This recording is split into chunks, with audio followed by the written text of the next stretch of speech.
It's really funny. All that we heard through the course of the lead up to the bowl games, we hear is the bowl games don't matter. It has very little relevance in today's college football. And then those bowl games actually get started, and I see a bunch of people being like, heck yeah, football on the holiday season, count me in. Don't let casual tell you that college bowl games do not matter, because for many of the kids that are playing on the field, it certainly does. Welcome back to the Any Given Saturday podcast, where anything can happen on any given Saturday. And we got a good one here today. First and foremost, gotta give some shout outs to some bowl winners. How about Ohio winning it in the Myrtle Beach Bowl? Jacksonville State, first ever bowl game in their school's history. The NCAA tried to deny Jacksonville State, but luckily there was not enough 6-win teams out there. So Jacksonville State got to participate in the New Orleans Bowl, and their winners in overtime. You'll love to see it.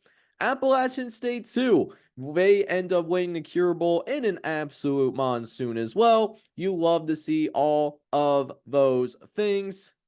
We'll talk about a few more of those bowl games in a moment. But, guys, we have a great podcast for you guys here this morning, or in the afternoon, or at any time, depending on when you're actually going about and watching this right now.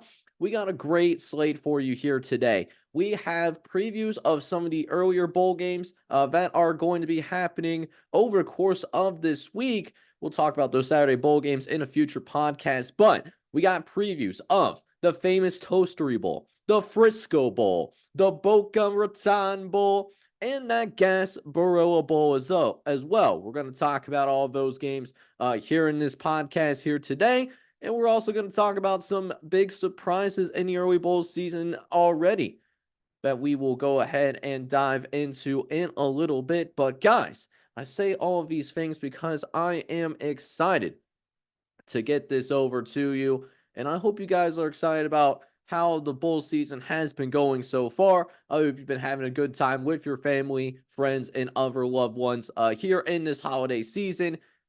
But if you're excited for some college football talk, I hope you guys are excited. If you are, make sure you go ahead and smack that like button.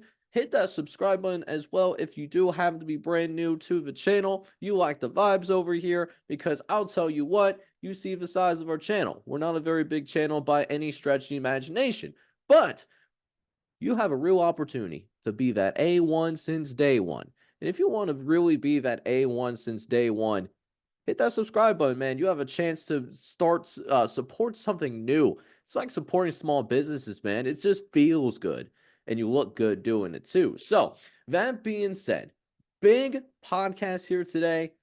Previews, bowl surprises in the first weekend of bowl action.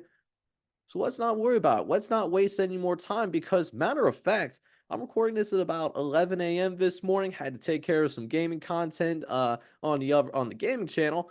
So this game actually kicks off in less than 4 hours. We'll do some boy math here.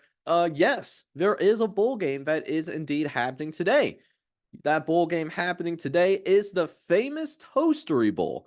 That famous Toastery Bowl is between Old Dominion, the Monarchs out of the Sun Belt, taking on the Hilltoppers of Western Kentucky out of Conference USA.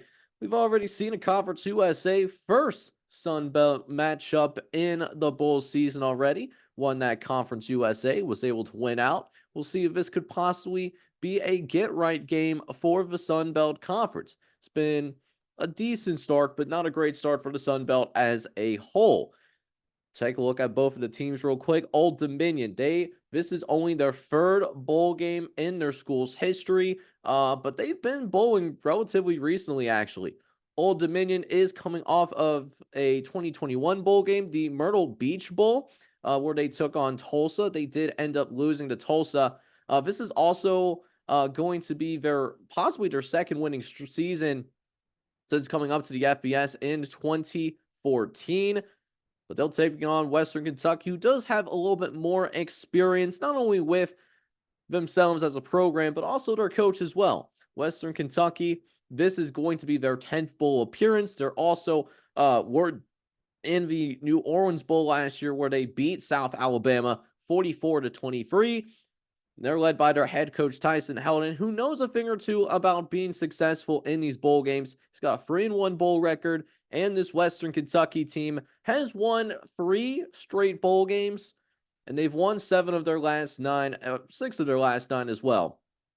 So that being considered, we'll take a look at what we got going on. So we'll have a little bit of a disagreement between the model and the game line that's being established. Actually, the game line has actually risen considerably since this game was originally put out once the bowl games were announced.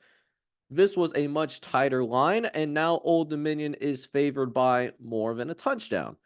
So interesting stuff here in the Vegas betting markets. So we'll dive into the winners first and foremost, and then we'll go ahead and dive into the alleged underdogs before we go ahead and make our selection. So, Old Dominion, the Monarchs are coming in, and the Monarchs, they're a team that is just an absolutely scrappy squad. Old Dominion is the type of team that doesn't do anything amazing. They don't have any, elite categories that are going in their directions as well, right? But what Old Dominion is good at doing is Old Dominion knows how to keep things close, and they're going to give you a fight all 60 minutes. They gave a very good James Madison team, for example, who went off to a good start, by the way. They only lose to them by a field goal. They find ways to win against Appalachian State, Georgia State as well. The team has been through the stuff, man. It knows how to play through very competitive games. They rarely let a game get out of control. So Old Dominion is a battle-tested team for the very most part. So how does Old Dominion pull this off? And it's interesting because Old Dominion, we talk about how games rarely get out of control, but when games do get out of control, and it's very rare that it happens, there's no recovery for the Monarchs. So the first thing for Old Dominion here is you got to make sure you're starting out extremely well, especially on the defensive side of football. Because Old Dominion, they are going to be in incredibly big trouble if this gets into a shootout, if this does turn into a high scoring game. But the good news is, when you think of Western Kentucky, you think of them as a offensively prowess scoring team, but that's not what Western Kentucky is, at least not in reality in 2023. While it still has a pretty good passing attack, the Hilltoppers do, it's not anywhere close to the same unstoppable machine that we saw in the previous 2 seasons, 21 and 22. That's a big reason why Western Kentucky fell short of expectations this year. We had them to win the Conference USA, and they didn't even make it to that conference championship game. So you have that going in their direction. Western Kentucky is not as offensively prevalent as what it used to be. The Monarchs, they also should be able to keep up as long as it holds firm defensively on third downs, because they do have a pretty solid third down defense. But it's important for their defense to get off to a good start, because offensively, Old Dominion isn't as big on controlling the clock and owning the time of possession. But they are one of those teams that, like I said, keeps games close late, and then they find a way to come through late in the games. They're a scrappy squad. So the other big key for Old Dominion, if you want the Monarchs to win this bowl game, keep an eye on how many points the Hilltoppers score in this ball game. So when Western Kentucky scores at least 30 points or more, they're an undefeated team. They end up going 5-0 in the 5 times that they do end up scoring 30 points or more. But when they don't, they're just a 2-5 team. It's a much different team, to say the least. So Old Dominion's defense is going to be very important, because they might need some time to get Western Kentucky their own offense to get going. So defensively, you want to win, you got to keep the Hilltoppers in check. And on the other hand, if you're Western Kentucky, how do you end up pulling this off if you're a Western Kentucky football player? You have a real opportunity. While you haven't been the same offensively prowess team that you have in the last couple of years, you still have some offensive pieces. For all we know, we still know that for now, Austin Reed is supposed to go in this bowl game. There's been some rumors of him opting out to get ready for the East-West Shrine game and for that overall NFL draft process. They also have a slew of key Hilltopper players in the transfer portal, especially on the offensive line and in that defensive back seven. There's a decent amount in the air, but for now, we know that their star quarterback, Austin Reed, he is expected to go, at least as of right now. So, all that being said, you still have your key piece in Austin Reed, but how Western Kentucky was able to find a rhythm offensively is that they've been able to rely on the ground game a little bit more this year. This is a ground game where it's more of a complement to complement that high-powered passing attack for the Hilltoppers. This is a type of team where if you're able to get like 4 to 5 yards a carry and push for more than 100 yards on the ground, Western Kentucky can have a lot of success when the Hilltoppers run for more than 100 yards. Even if they're maybe a little bit more of an air raid, you're going to have a lot of success that way. You're 5-1 when you do that.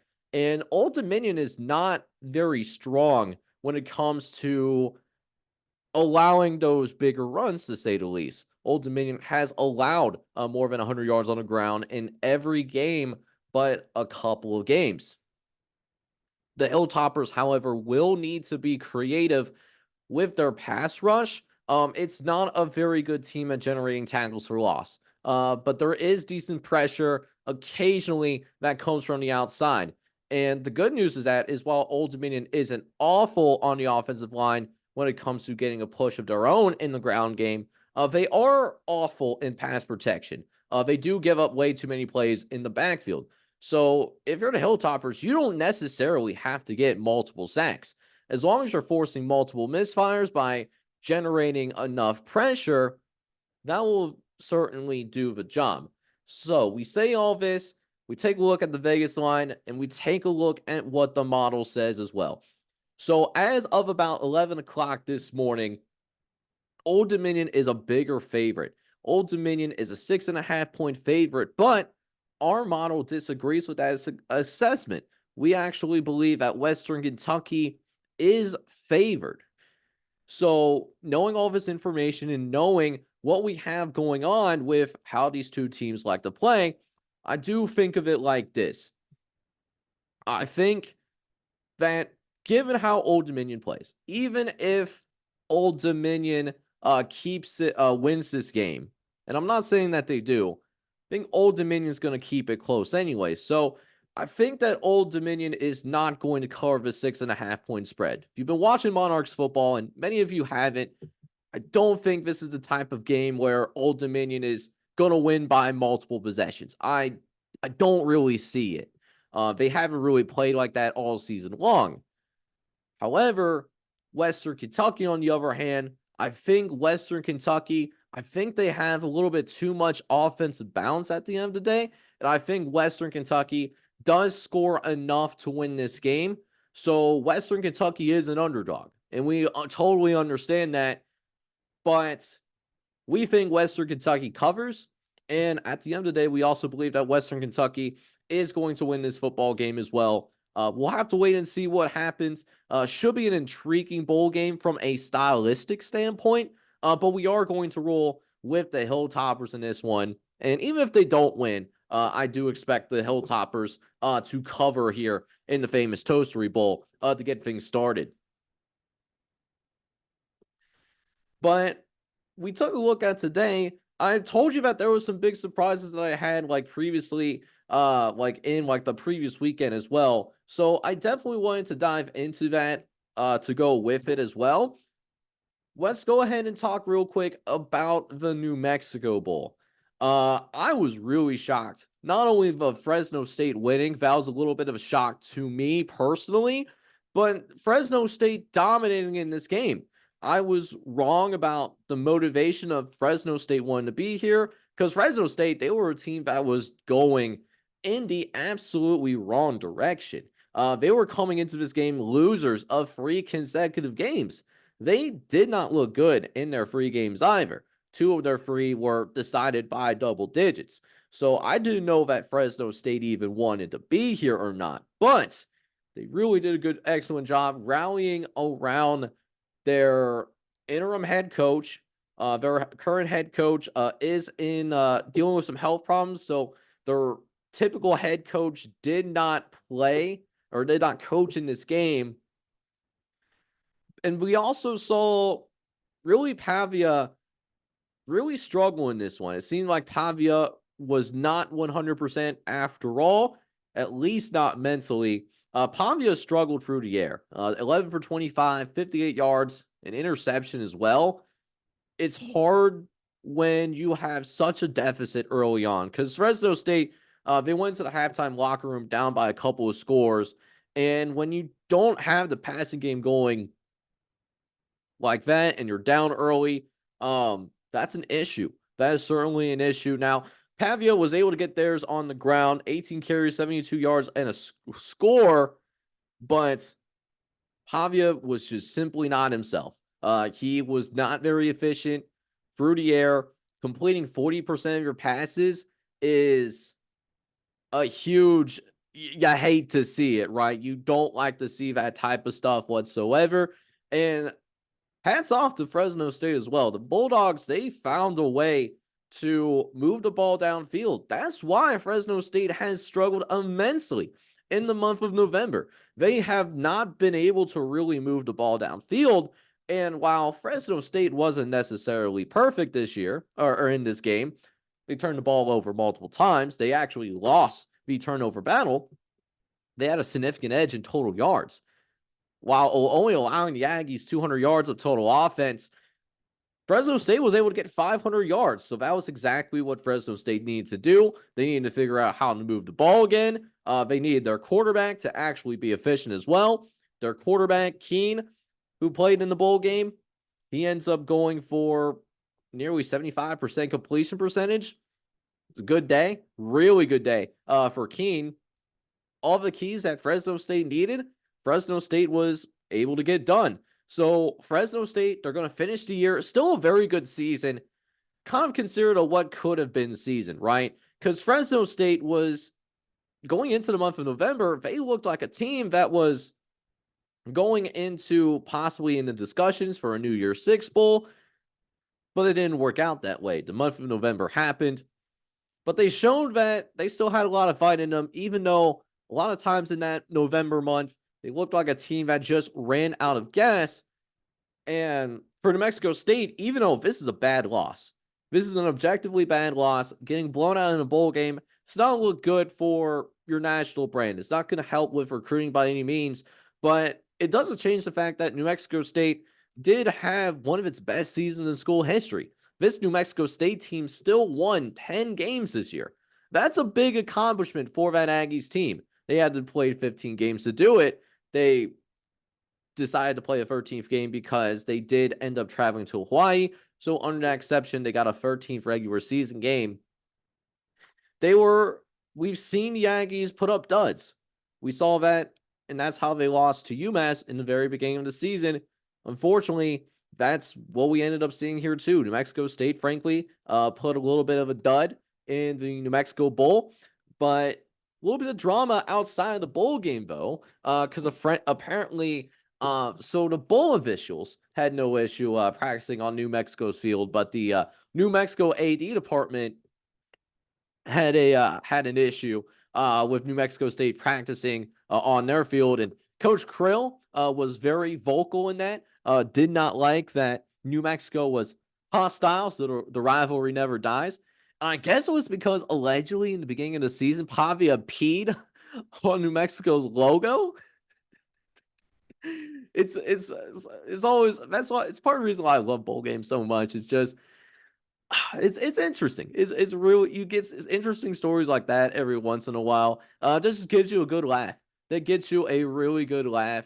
But hey, hats out to Fresno State. They win big here, 37-10. And we have a couple of other surprises that happened, Um, matter of fact, we also had a surprise later on in the night where, and I'm referring to the next bowl game that ended up happening on that Saturday night, the Starco Brands LA Bowl.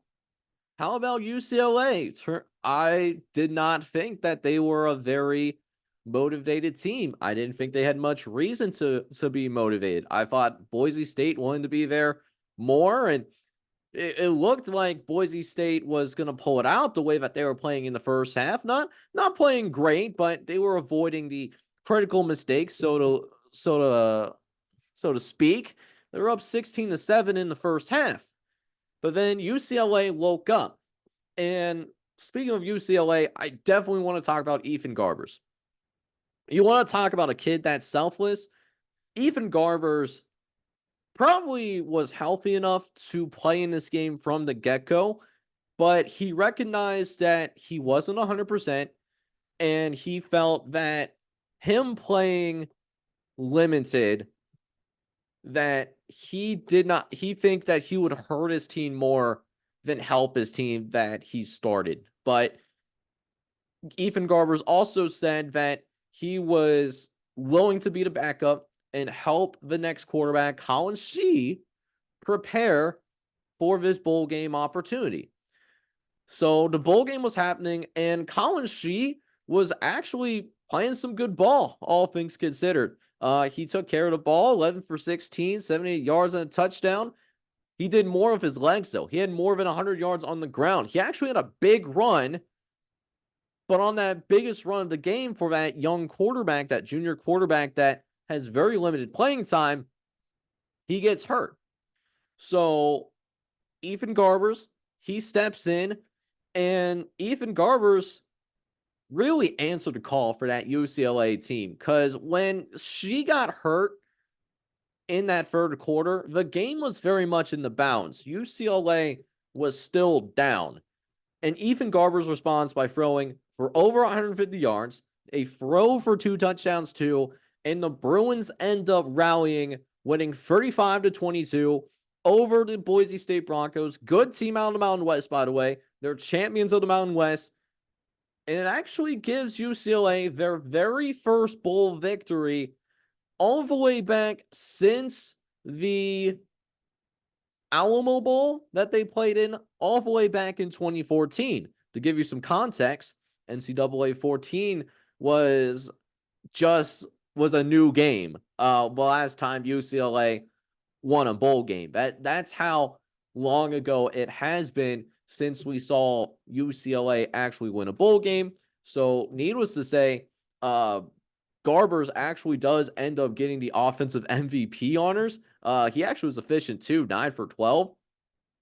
And it's not like Garbers was a kid that hasn't necessarily has no experience himself. Garbers actually was the starter at the beginning of the season, but he loses his starting job to Dante Moore, the 5-star freshman. And then Garbers, instead of wanting to enter the transfer portal right away, he stays on the team, was a steady backup, had to come in when Dante Moore had that run of turnovers that he had going on. And Garbers stabilized the team. And he stabilized the team here yet again, leads them to a victory here in the LA Bowl. And Garbers could be a guy that could start next season for UCLA. He announced shortly after the bowl game that he would, in fact, return for one more season.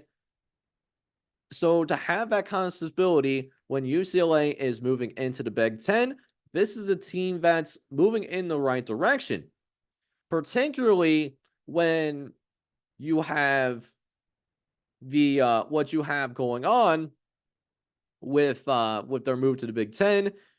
New conference, could be a more physical conference. Big Ten has typically been better than the Pac-12, although we vehemently disagree with UCLA like moving to the Big Ten. We hate the idea in general of them moving to the Big Ten, but that's a different conversation for another time. Boise State did have their bright spots, though. George Holani had both of their Boise State's rushing touchdowns. Ended up finishing with 130 yards on the ground off of 17 carries. So Holani did what he was supposed to do, but while Boise State, they had a chance to really put a nail in the coffin early, Boise State was able to get into the red zone all of their 4 first half drives. But for many of those trips, they had to settle for field goals. So you had the foot on the neck. But he put foot up.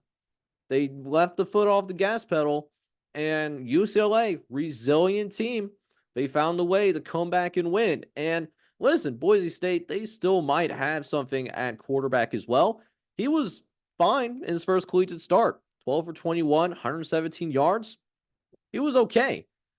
Boise State in general is going to be fine. They're going to have their coach. Danielson has the interim tag removed. It's going to help them give them a jump into the offseason. They don't have to worry about who the coach next season is going to be. And there's plenty of talent that's returning on this roster. So Boise State could be a team to watch to win the Mountain West once again. And for UCLA, listen, we didn't talk about him yet. How about Darius Mizzou? He had 11 tackles in this game, 2.5 tackles for loss. It's going to be his final college game, and he ends it on a high note. Takes home defensive MVP honors. And this is a kid that had a solid year overall. 43 solos, 4 sacks, interception. Was a steady guy on that defensive side of the ball and really started to peak at the right time in his in this last month of the college football season as well. So what's going to happen with these two teams? Next year, Boise State, they're going to open the 2024 season at Georgia Southern. We see them lose in the Myrtle Beach Bowl to Ohio. And then UCLA, on the other hand, they open their season up, making a road trip out to Hawaii. Hawaii going to host UCLA on August 31st. And shout out to Hawaii, getting some big-time opponents out there to start their non-conference. Not only is Hawaii going to host UCLA, they're also going to host Oregon as well. So you love to see it. You love to see it for Hawaii. Should be some good exposure for that program for sure. One more bowl game that I definitely wanted to talk about was the Independence Bowl. How about Texas Tech, man? It looked a little spicy for Texas Tech in the beginning, down 14-7. But Texas Tech, they didn't pack it in. They didn't give up. And how about Brandon Morton? Brandon Morton, 27 for 43, 256 yards through the air, had 3 first-half touchdowns as well to ultimately give Texas Tech the lead in the first place, and they just never looked back. Texas Tech never looked back after Texas Tech took the lead in that second quarter. Cal actually doesn't score again after their first quarter, after they established that 14-7 lead. The Texas Tech Red Raiders, they will end up winning their 3rd straight bowl victory. But it wasn't a good start. A big reason why Cal was able to take the lead early on was on the opening kickoff. We had some troubles with the opening kickoff. It ends up being fumbled, and Cal recovers it. Then their freshman quarterback, Fernando Mendoza, he rifles a 25-yard touchdown pass to Monroe Young to give the Bears a lead just 15 seconds into the game. However, when Cal had that golden opportunity to extend that lead even further, Mendoza got hurt on a first down scramble on the 5-yard line. They try to get they go for it on 4th down. They go with a direct snap to Jaden Ott, and Jaden Ott gets stuffed at the line of scrimmage. So failed 4th down conversion down by the goal line, but you're thinking to yourself, okay, they're still pinned inside the 10-yard line. They're going to be fine. Nope. Texas Tech, they capped it off with a 93-yard drive, a 27-yard touchdown pass to Coy Eakin before Mendoza returned on the next possession. And that right there is when the momentum ultimately shifted back into the way of the Texas Tech team, because that Red Raiders defense, when it was able to get settled in, it settled in. Second quarter, defense forces a 3-and-out to start the second quarter, and then their offense from there just able to chew up yards, pick up some points, and able to win the time possession battle as well. So while Cal had a difficult game in this one, we thought Cal was going to win the game. It looked like they had every chance to do so. But for Cal, even though the future was bright, turnovers were a big difference in that ball game.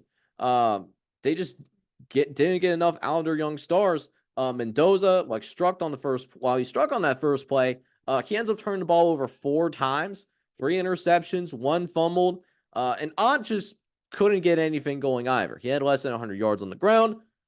And then on the flip side, Morton was able to prove that Red Raiders don't have to rely on that running game. The sophomore quarterback helped the team recover from what truly was an awful start and matched those Cal early scores. And that was the thing. Texas Tech rode Cal's early punches. That was the difference. And then when Texas Tech started punching back, Cal ran out of gas. And again, if you're a Cal fan, the future is indeed bright. You're going to get back Mendoza. He's not going into the transfer portal or anything like that. So you'll have him back. You're also going to the ACC. So this Cal team very reasonably could be better going into next season.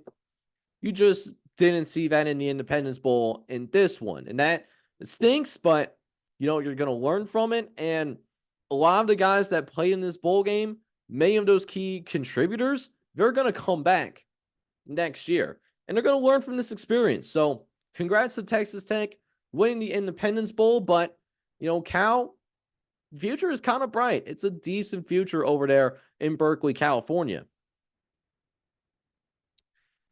So we have 3 more bowl games that I wanted to dive into. And then after I covered those bowl games, I definitely wanted to give you my thoughts in terms of some best bets that I think you should keep an eye on. Granted, this is one of those, we're not going to have 4 best bets because there's only 4 games. We'll only have a couple.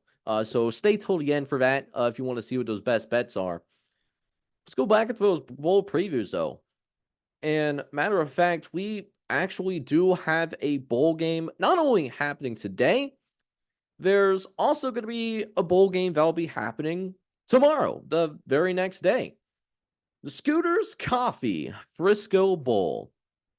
It's going to be a matchup that should have some intrigue for sure. UTSA out of the American. UTSA was able to overcome a pretty slow start to the season, to be honest with you. And they actually nearly won the American. UTSA only lost 1 American Conference game all year long. It was a very good season for UTSA in their debut to the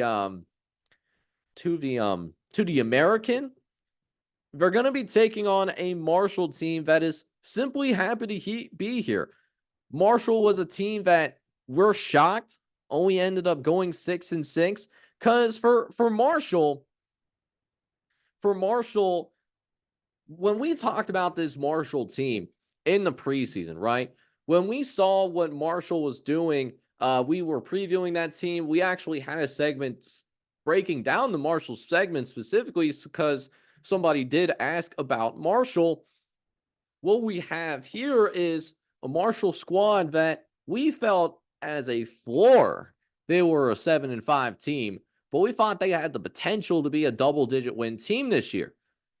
And they were disappointing beyond all belief. So what the heck happened? How does Marshall get to where they were, where they had to win their final regular season game, before just to be in a bowl game in the first place. Because Marshall was off to an extremely fast start, right? Marshall was good enough to beat Virginia Tech.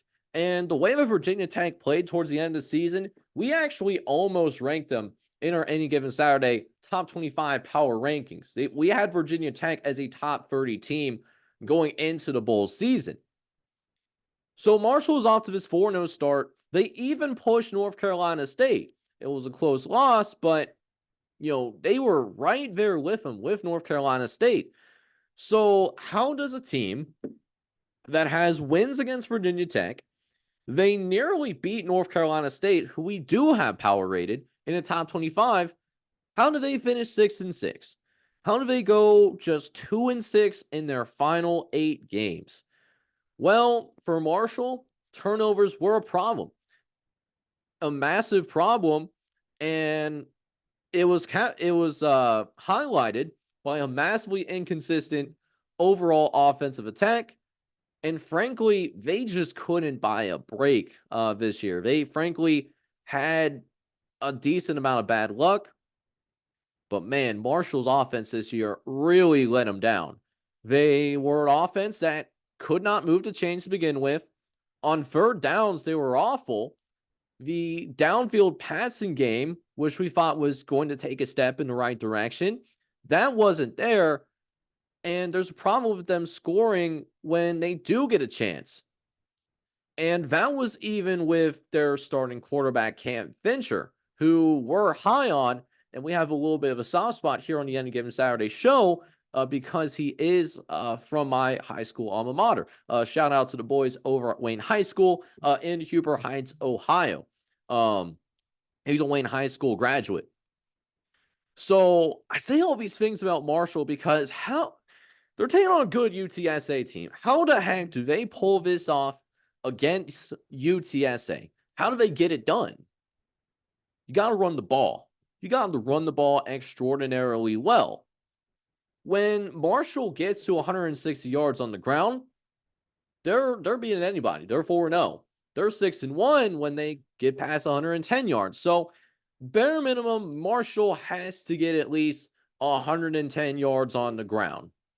If you get to 160, that's great, but bare minimum, got to get to 110. And good news for Marshall is that the UTSA defensive front, it's a pretty inconsistent defensive front overall. While their pass rush is fantastic, they are also going to miss their top playmaker in Trey Moore, who is in the transfer portal. I believe he's currently crystal ball to Texas. And against the run, the Roadrunners, they gave up over 110 yards on the ground on a regular basis. So if you're Marshall, you just got to keep grinding, let those yards build up, and actually be better at third down.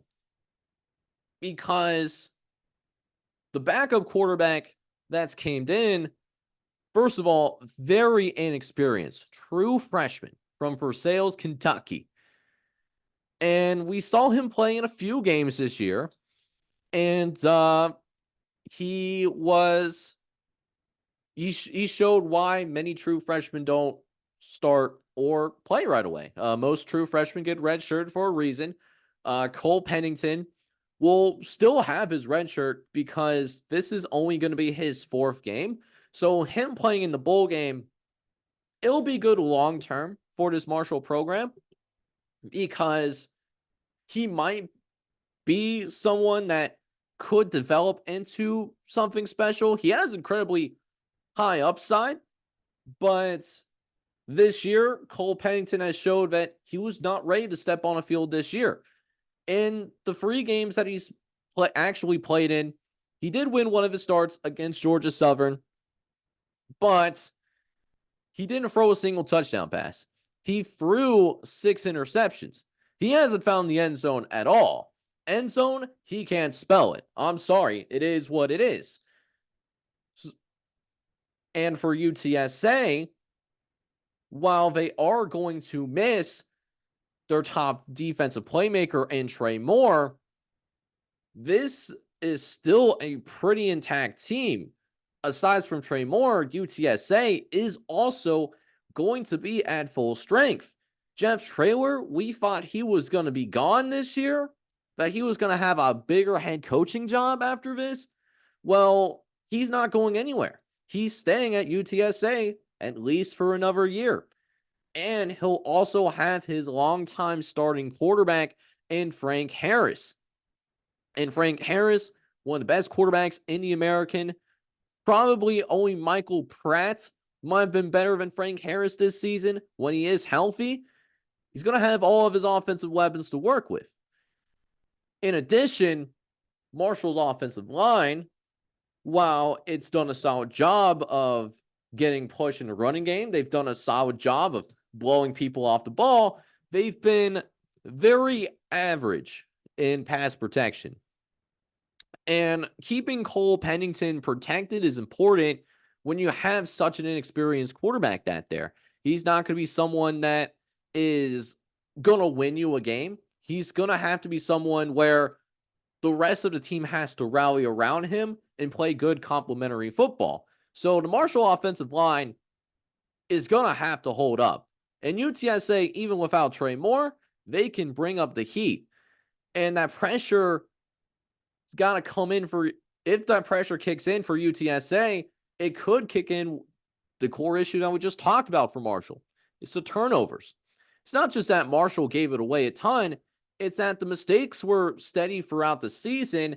They actually had multiple giveaways, not only in each of their 4 games, and then they had 16 spread out over the last 5 games. So even when Marshall was off to a hot start, when they were 4-0 to start the season, they've been careless with the football, frankly. So while Marshall has been able to overcome those problems enough to be here in a bowl game, in spite of everything that's happened, when they're turning the ball over, they put themselves in a bad position. And for me, I look at this game. We'll check real quick what the model has to say. So right now, UTSA is listed as 11.5 point favorite. If this becomes a splattering, I would not be surprised by that. I think Marshall has one possible offensive advantage in the run game. But even then, UTSA's run defense, while it's not a strength, it's not a weakness as well. But I look at UTSA, they have multiple advantages across the board. They have the more experienced quarterback. They have a team that's actually together. They have a better team to begin with, in my opinion. Full strength compared to full strength Marshall. Marshall is not at full strength. So this one's an easy one for me. UTSA, this has blood spattering territory written all over it. Give me UTSA to win. Give me UTSA to cover with, frankly, relative ease in that night matchup in the Frisco Bowl. So a couple of more bowl games that we definitely wanted to dive into, though. Now, this next couple of bowl games actually will be happening a little bit later on in the week. This is more of a like a Thursday night, Friday night kind of vibe, especially if you're not amused by the Thursday night football game. This next bowl game here is something that's also worthy of you being checked out as well. Because the next bowl game that we actually do have on deck, we got the roofclaim.com Boca Raton Bowl, and that is between Syracuse, out of the ACC. So this is, I believe, the first actual ACC team that's going to be playing in a bowl game. And then USF is going to be representing the American Conference. At this point, by the time this game plays, UTSA will have already played. USF is the second American team to play in a bowl game. So, when you think about Syracuse is kind of a tale of two different teams this year. Syracuse was that team when we saw them at the beginning of the season, there was some people that thought, hey, maybe they should be ranked, starting off 4-0. And then the Clemson game happened. And then North Carolina. And then Florida State. And then Virginia Tech. There was a very back down to earth moment for Syracuse for sure. They're actually very fortunate to be here in a bowl game, considering they won just 2 of their last 8 games. It was so bad, matter of fact, that Syracuse did end up hiring they fired their head coach, Dino Babers. So not sure who's going to be coaching in this bowl game. Looks like a Nunzio Capelli. Honestly, I've never heard of him, but he did end up being the interim coach for the Wake Forest game and found a way to win in that regular season finale. They do have a new head coach, Fran Brown, defensive backs coach out of Georgia, and there's more energy for Syracuse in terms of what they have going on for the offseason versus what they have going on in this bowl game. This bowl game is kind of a Fran Brown gets a chance to look at what kind of roster he's going to inherit here in the upcoming 2024 campaign. A little sneak peek of that. Because there's more offseason energy, not just that there's a new coach in town, and Fran Brown sounds like he might have what it takes. He's at least saying the right things, but time will tell if he actually lives up to expectations or not. They did also get Kyle McCord in the transfer portal too, former starting quarterback out of Ohio State. And you also look at their schedule that they have for the 2024 campaign. I actually ran across this on Twitter yesterday, and I look at the schedule. They have the benefit of avoiding Clemson. They also do not have to deal with Florida State. I look at many of the games. Their 2 toughest games is them going on the road against North Carolina State and then a home game against Miami. Other than those 2 games, Syracuse could certainly envision hovering around double-digit wins next year if they get the right pieces around the court. But what about this year's version of the team, though? What does this year's team have to do to become a bowl winner of the Boca Raton Bowl? It's a very simple formula for the Orange. And it's kind of an end-all be-all for the Orange as well. Run the ball well, you'll win this game. If you struggle to run the ball well, you can't get the run game going, you're going to likely get annihilated. Because in the 6 losses that Syracuse had this year, 5 to 6 losses were decided by more than one possession. The only exception was the Boston College game when they lost 17-10. So, I say this because Syracuse, when they do run for over 125 yards, they're 6-2. But their 4 losses where their offense couldn't get the ground game moving, Syracuse lost by a combined score of 150-34. Now, a big reason why they have to rely so much on that ground game, because the veteran quarterback that they did have, Garrett Schrader, he's been banged up for much of the second half of the season. But even though he's been banged up in and out for the entire season, he's been able to find ways to get wins, even though those wins haven't been pretty, so to speak. But if you can get him going, and then their top running back with Ken Allen going, everything else will fall into place. Because while this isn't an offense that will control the clock, it will dictate the tempo early if it's able to come up with, get a few explosive runs. It's not just about bulk yards. It's about the lack of big runs. There are only 4 times this year that Syracuse didn't average 4 yards a carry. And lucky for Syracuse, Syracuse in this particular bowl game does match pretty well against USF because this USF defense is the third worst team in the country when it comes to allowing yards in general. They average more than 450 yards a game. Now, for USF to win this game, USF, I think it's plain and simple at this point. USF needs to stop the run. Now, while many of those 450 yards looks bad, their run defense was actually not that awful. It was inconsistent, but it's not terrible by any means. It was the pass defense that was a big disaster, but Syracuse isn't big on cranking up that air attack at all. While there is a passing game at Syracuse, it's not like it's not existent. They're not Iowa, for Pete's sake. Shortening the offense, putting up 200 in a win against Wake Forest, for example, they're not going to throw dots all over the field. We know what Syracuse is going to do, but we're also going to get a case of how good is this USF team actually is, right? Because yes, USF won 6 games this year.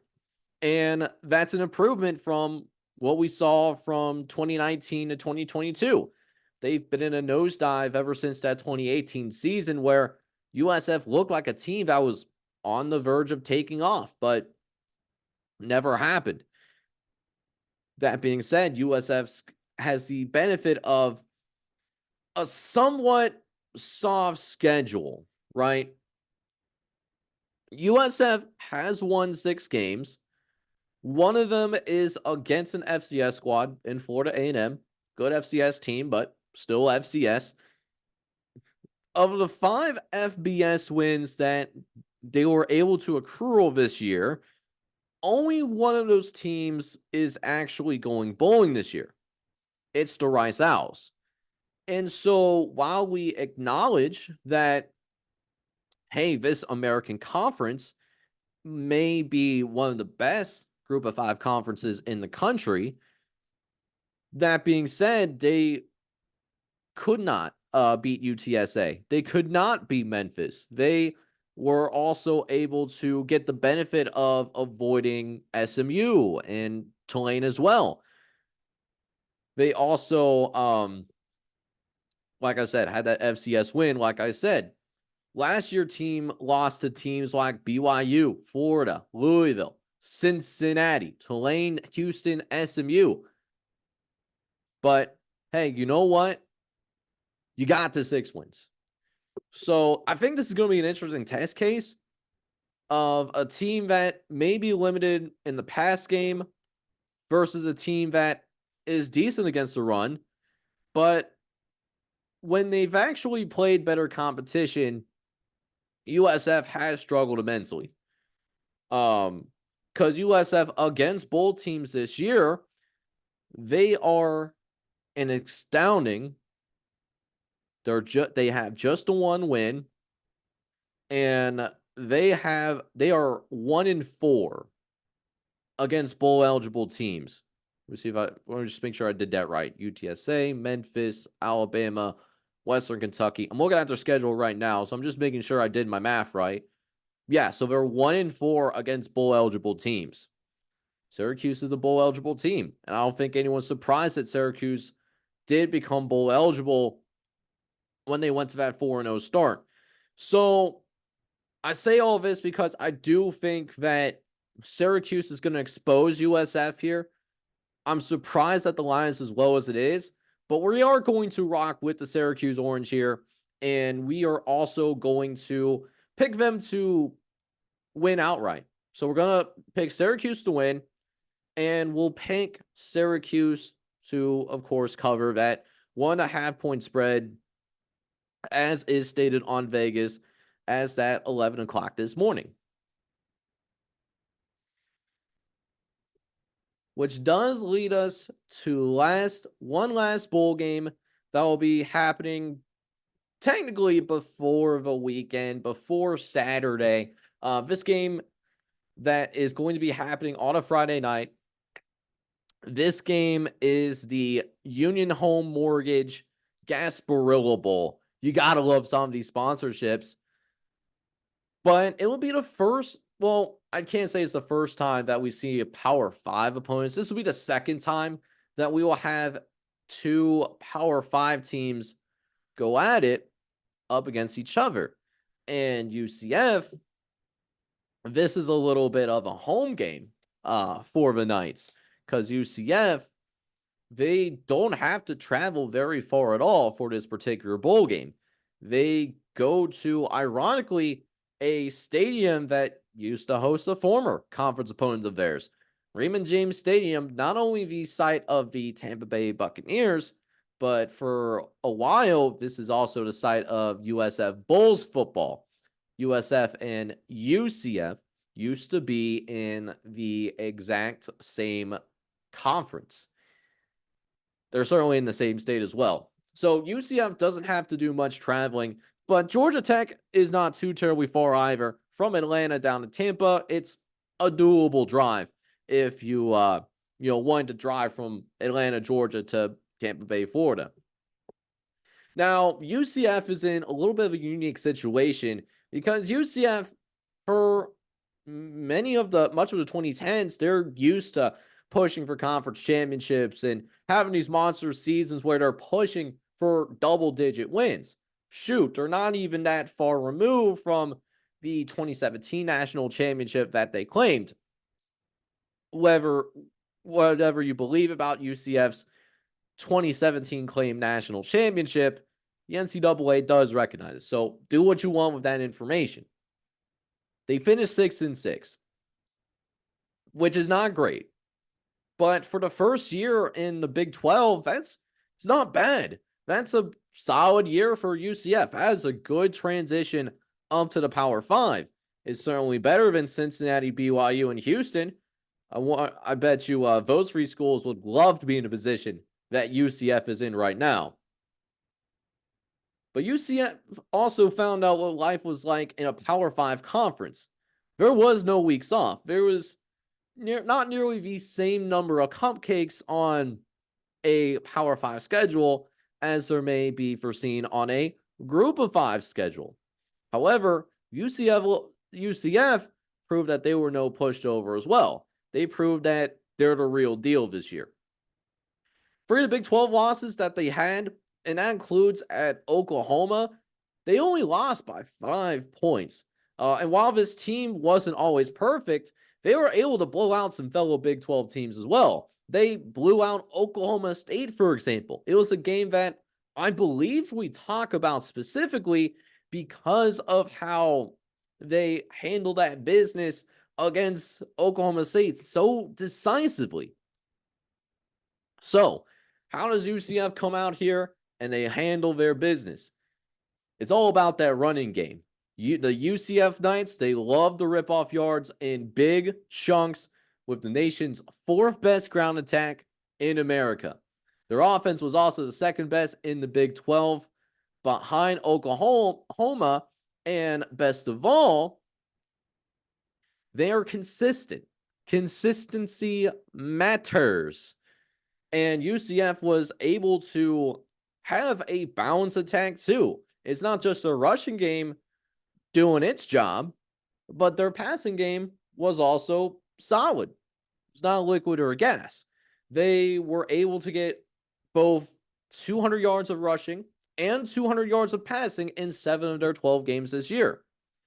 So you do that kind of offensive balance like you've been able to do for the majority of this season, they could force Georgia Tech into a little bit of a shootout and could put Georgia Tech behind 8 ball. And the Yellow Jacket defense, run defense, is going to have to be stronger than what it showed so far this year. Because Georgia Tech, they struggled against teams that committed to that ground attack, which turned out to be almost everyone as the year went on.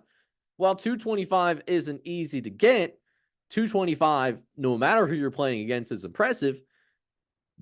Georgia Tech's run defense allowed that 6 separate times this year. So half of the season, they allowed more than 200 yards rushing. They're 1-5 when they did that. And UCF, well, they average over 230 yards a game. So how does Georgia Tech as an underdog win this? One, you got to be better defensively in stopping the run because that's center to UCF's offensive philosophy. But also, UCF, while they do come up with these big rushing plays throughout the season, they give them away. And while we talked about how Georgia Tech hasn't been able to do anything special, especially in their run defense in their front seven, they do have a pass rush. And while that pass rush didn't always, lead to sacks and tackles behind the line of scrimmage, they were able to get takeaways. But in that, Georgia Tech, they were able to find several ways to win, but mostly it revolved around scoring a ton of points. This is not going to be a team that will grind and crawl, and that's going to be a positive for those of you that are interested in watching this game. If you're looking for a defensive matchup, this is not for you. There is a reason why this over-under is in the 60s. We're going to be in for a very fun time for this particular game. UCF does have the better and more consistent ground game, but Georgia Tech can also run it on the ground as well. They average 5 yards a carry. They can put up big yards on the ground as well. Matter of fact, they put up over 250 yards on the ground.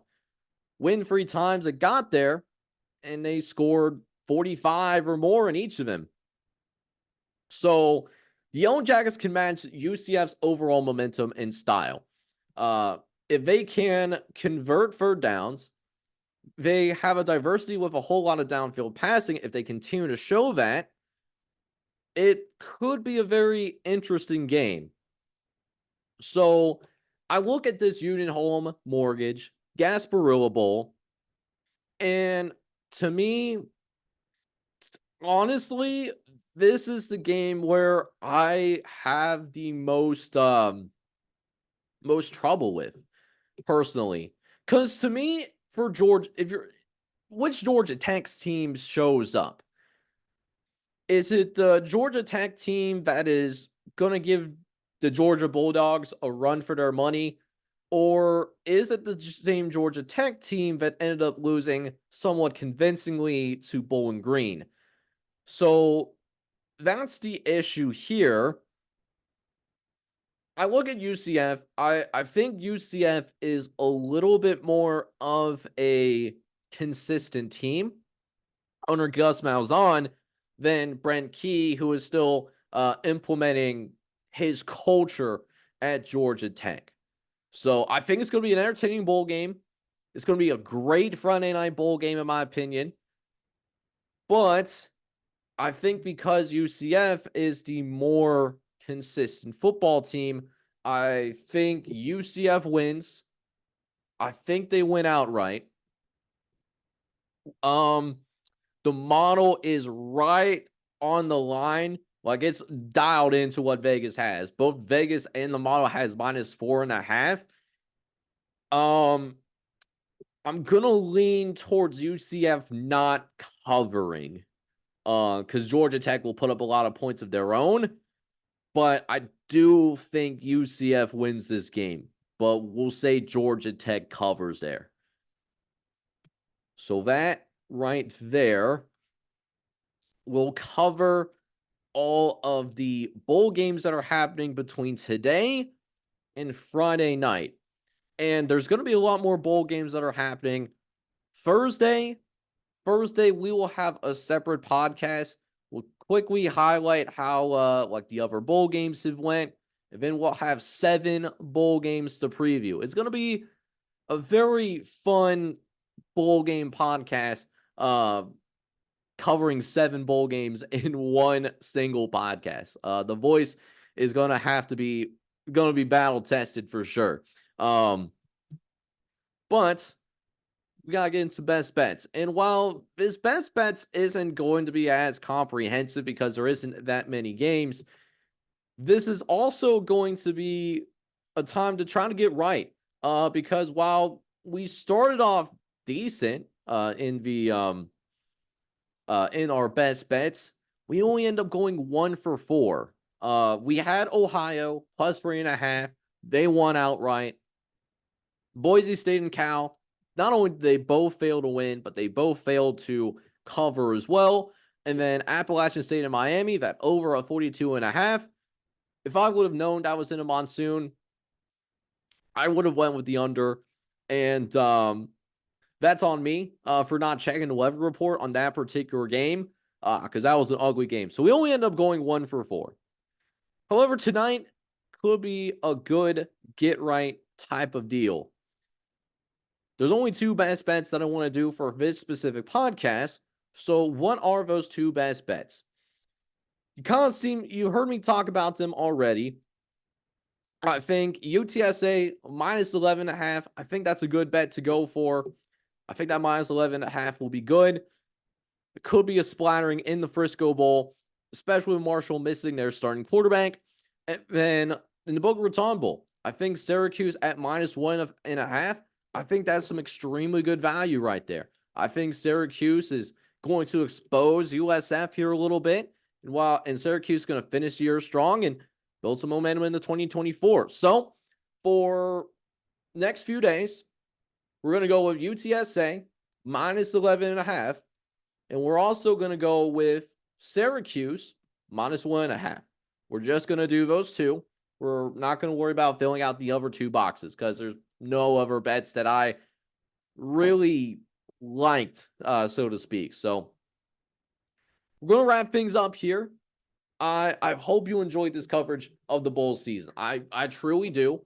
If you have, hit that like button, because hitting that like button, while it only takes a couple of seconds, helps me out tremendously. It gets me out more into that YouTube algorithm.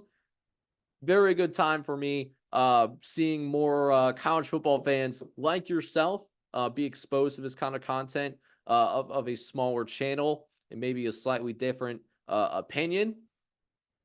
And then also, if you made it all the way to the end of this podcast, first of all, as Kevin Durant would always say, you the real MVP. You really is that guy. And then because you made it through this entire podcast more than an hour, you could do this next thing that will only take a few seconds. Hit that subscribe button. Hit that subscribe button. That would help a brother out tremendously as well. You could become an A1 since day one. And so with that being said, do those 2 things for me. I would truly appreciate that. Leaving a comment as well also helps. I love reading all your guys' comments. With that being said, I'm your host, Jake. I'm going to sign off for tonight. We're going to get ready. Going to run some errands so that we don't have to worry about those errands. So we can get nice and settled in for this famous Toastery Bowl. If it's on before I actually get this out. Hope you guys enjoy it, though. I hope you guys are having a wonderful holiday season, regardless of what you decide to practice from a religious standpoint. And that being said, hope you guys all out there having a good one. I'm hoping to see you guys on Thursday with another podcast. Take care, everybody.